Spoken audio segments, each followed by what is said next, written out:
Welcome. It's your boy, MUFC fan, guys, and you know what it is. Smash the likes and subscribe. Of course, guys, it's going to be an interesting one. The manager has been speaking. Forget to hit the like button. Shout out to Frankie.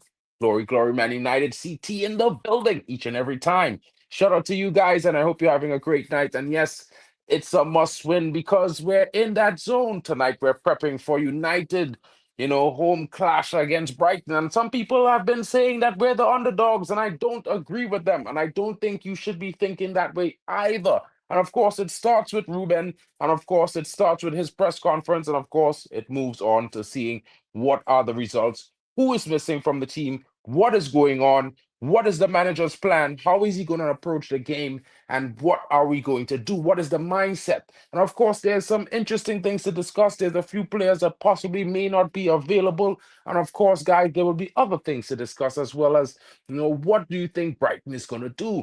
What is going to be Manchester United's position in this game? And of course, right before I get into that, I wanted to mention, it might be going around, it might be doing a rounds around social media. So I just wanted to put this up on the screen for you guys to see it.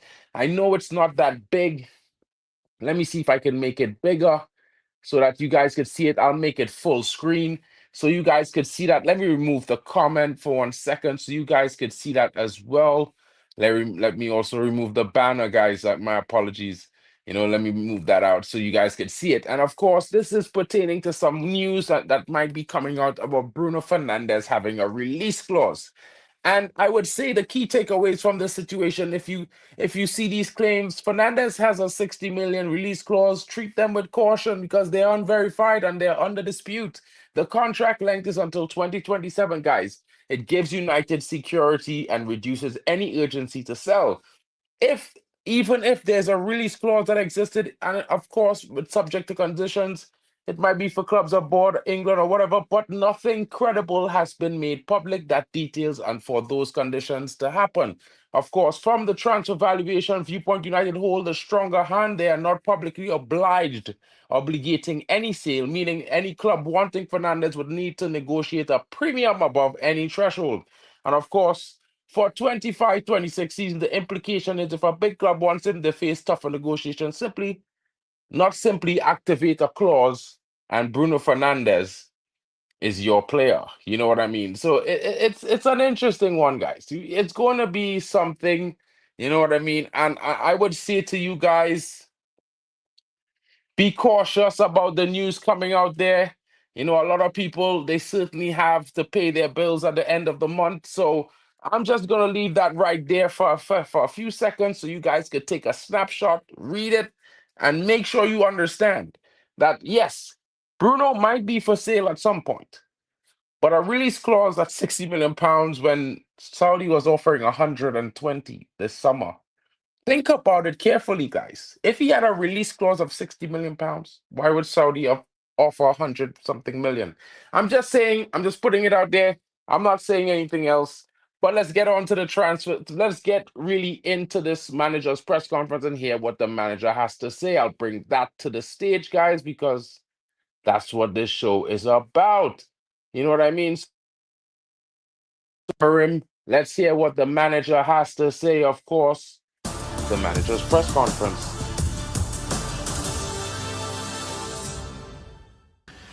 Hi, Ruben. The next challenge is Brighton. How are the squad and what are you expecting from Brighton tomorrow? The squad is fine. We have some doubts. We had some issues during the week with Harry Maguire and Mason Mount, knocks, but nothing serious. We will see tomorrow.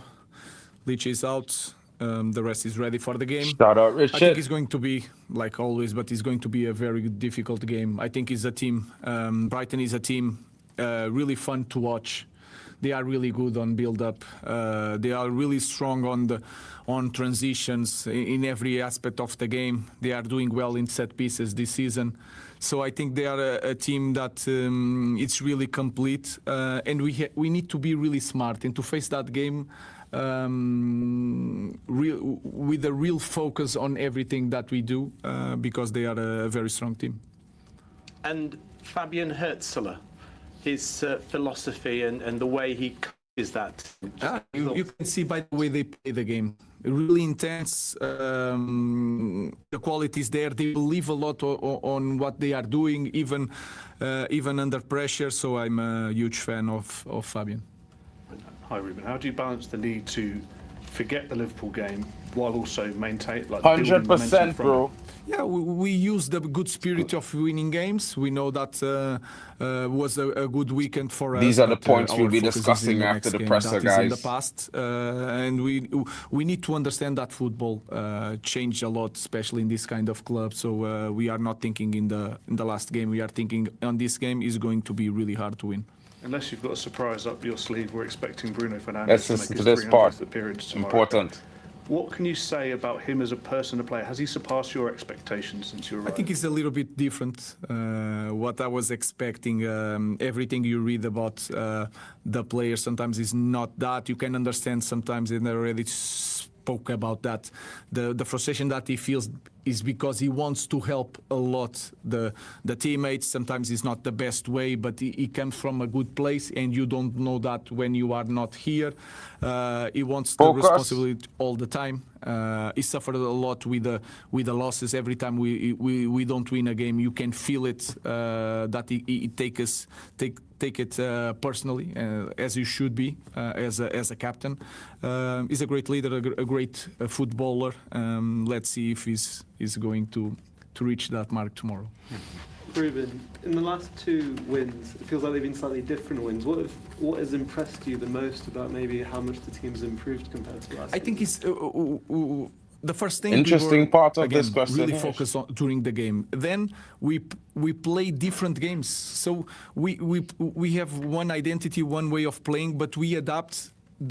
What kind of game we need to play in the moment, and you can sense that the first half against Sunderland was not the same as the second half. We know how to manage that, and then against Liverpool, of course, we scored right away in the first play, and then we managed the game playing in the different style because was needed in that moment. That is a good thing, and then the spirit. And sometimes when you have a good spirit, you have that bit of luck that we need to win games. Just wanted to ask you about Harry as well. He's scored so many important goals for you since arriving at the club.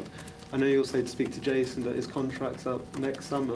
Would you like him to stay at the club? We are really happy with Harry. It's not the time to talk about that again, because that gives the idea that we are thinking so far away. First presser, boy, we I are really clap happy you, boy, with Harry. It's boy, really I clap you important for today, us, but boy. we need First to presser I focus like. on the next game.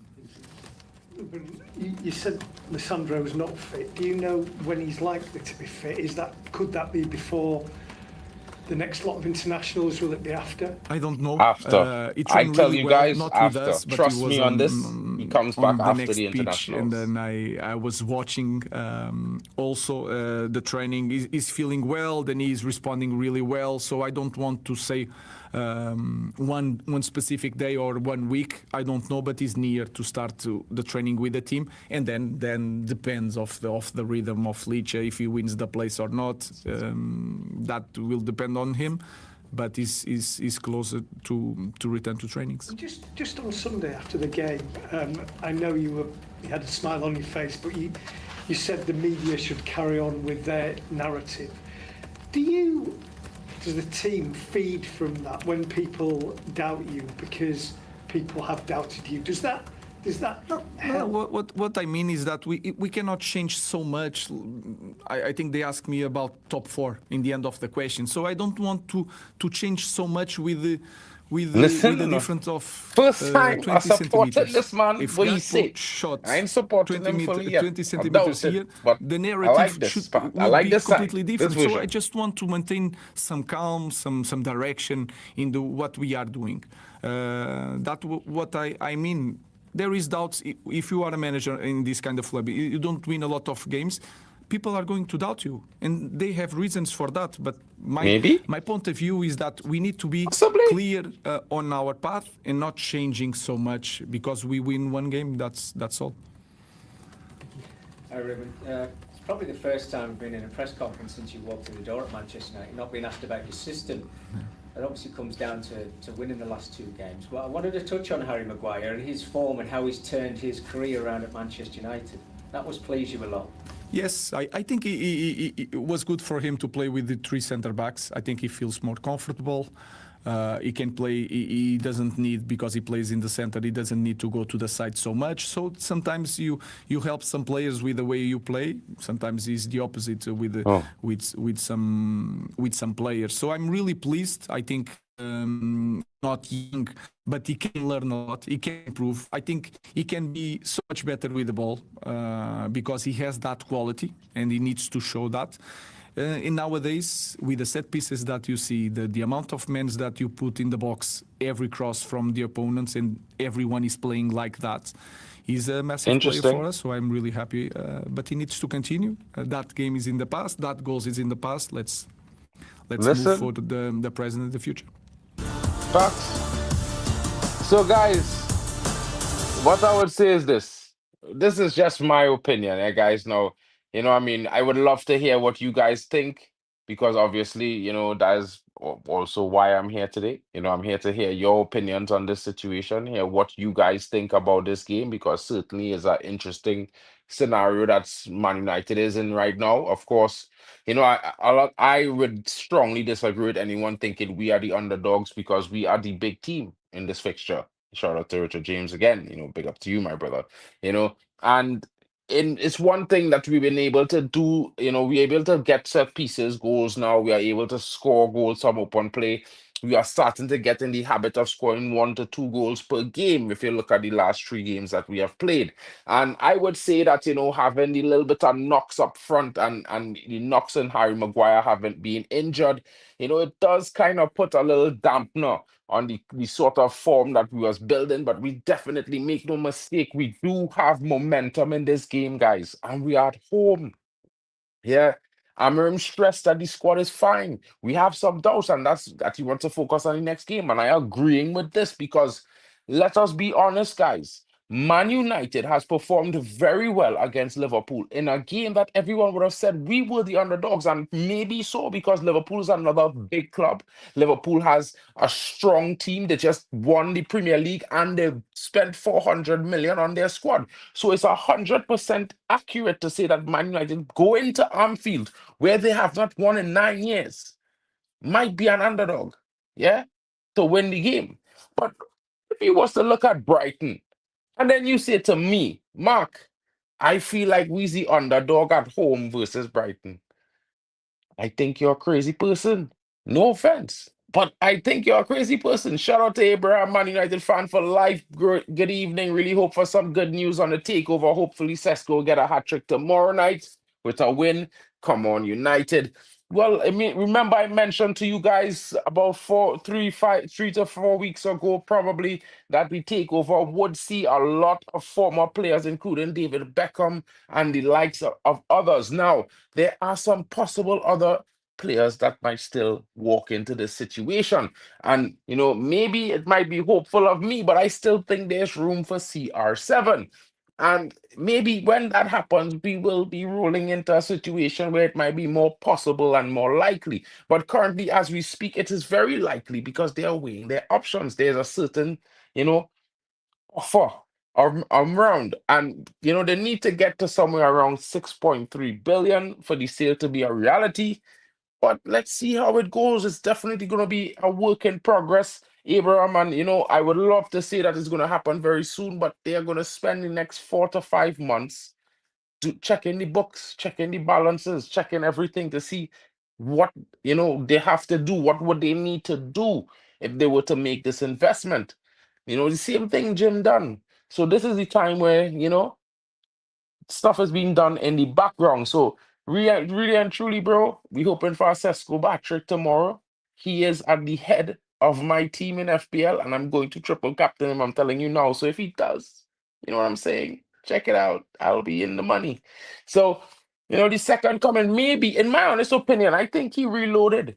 That's why I had that up there before. I think Amorim has reloaded, and I think we're going to be in for some better performances, and the team has found chemistry. And these are things that, I kind of like the talk, that he said when they tried to find out, well, is Maguire getting a new contract, this, that, now it's not the time for that shit. Yeah? You know what I'm saying, guys? Keep your feet on the ground. People are starting to ask this guy about top four, and he's saying, yeah, what are they talking to me about top four? I just won a game. Did we really change that much? I mean, it's something exciting to beat Liverpool, and we haven't done it in years, so it's definitely going to seem huge, and it is huge. It is very, very huge. Up the riv, the Scousers. You know what I mean, guys? But what I will say is we certainly need to keep our feet on the ground, one game at a time. We are certainly a much better team than we were last season, naturally. But we need to improve. We want to become the best team again. So I think, maybe let's take it one game at a time. I do expect and hope for a win tomorrow. I'm thinking like a 3-1 at home, possibly. Maybe Sesko gets a brace. Maybe Bruno has the opener, a volley from long range. I don't know why I'm thinking that, but that's just what I'm seeing in my head. But what I can say is that the priority on the field right now is what matters, not all the discussions around it. We shouldn't be just thinking about most of the transfers. It's not even 10 games in the season, and people are already thinking Belieber is coming. I mean, guys, I said it to you before in my transfer market stream the other day, and I will be having my Saturday transfer market stream tomorrow. And I'm going to tell you guys again, we're going to sign Stiller first. We're probably going to get Wharton or Anderson, one of the two, and a striker. And that really puts an end to the possibility of signing Belieber, guys. And I don't want to say it like that, but if we are going for Semenyo, I kind of prefer Semenyo over Belieber, guys. I don't know about you guys, but Semenyo, Stiller, Wharton, I think we're solid, guys. I think we're in the money. I think we could be fighting for top four seriously if we make those 3 signings in January. So I'm just going to leave that one right there. A lot of people might laugh. They might be saying, you know what? I'm going to watch Goldbridge. This guy's chatting shit. But I'm telling you now, Goldbridge is going to tell you about some release clause that Bruno has, shock sale, blah, blah, blah, bullshit. Bullshit, bullshit, bullshit. And yeah, I'm not saying that it's true or it's false, but I'm just saying, guys, he just signed a contract until 2027. And if Al Healy or whatever was offering 150 million in the summer, ain't no way we're gonna sell him for 65 in January or less than that. You know what I mean? That's kind of hilarious. You know what I'm saying, guys? That is like the dumbest thing. Like we turned down 150 to sell it for 60 5 months later. How stupid are we, guys? How daft is United? We must be so foolish. But then again, some people believe anything. I'm not gonna say that, but damn, damn, it's a crisis. It's a crisis, bro. But what I tell you guys, don't doubt what I tell you about Stella. I told you guys 40 to 45 million pounds, maybe 43, because I think we're going to negotiate a payment over plan over the couple seasons. We pay 43 million pounds. But I'm just telling you this because I like you. You're my people. And I like this Stella cat. I saw him play the other day. I just happened to be there. So it was nice. And I can tell you he's gonna look very good in our midfield. And yeah, it's gonna be dynamic. And if you add Wharton to that, maybe you do see Bruno back in the 10 sooner than you think. You never know. But hey, your thoughts in the comments. Let me know what you think about the manager's press conference. Let me know how you guys feel. Shout out to Hayden Pro in the building, turning bread into wine with all that. I mean, if we do get those three signings, Hayden, and I've been talking about this for more than 2 weeks now. But I'm telling you guys, if we make those signings in January, because these are the reports that have been coming out in Germany since the last 6 weeks. I've been telling everyone Stella is our main target in January. People don't believe me. Maybe they should start listening. You know what I'm saying? When we sign that guy and we possibly sign Wharton, we may go for a striker in Spain. You know what I mean? A young guy, I think is about 21 to 23 years old, somewhere thereabouts. He's very physical, different kind of striker. Physical guy, good on the ball, good striker on him, can run the channels. He's slightly different to Sesko, though. You know what I mean? But I'm telling you guys, it could be very interesting, and we're here for it. But catch me in the morning for the actual transfer stream. We'll be here, we'll be live. I'll be telling you all this in actual detail. This is just a little preview because you're my people, you're my friends, you're my family. Man United we love, and Man United we trust. And of course, glory, glory, Man United. Shout out to you guys. Have a great night. Thank you for joining me. And of course, don't forget to smash the like button. The road to 2K subs is here. Can we get there? I'm hoping that we can hit that this weekend. Smash it along for the watch along. We'll be here live at 6 o'clock. Come join your boy Marken. But don't forget, check me out in the morning for your transfer update. Shout out to you guys.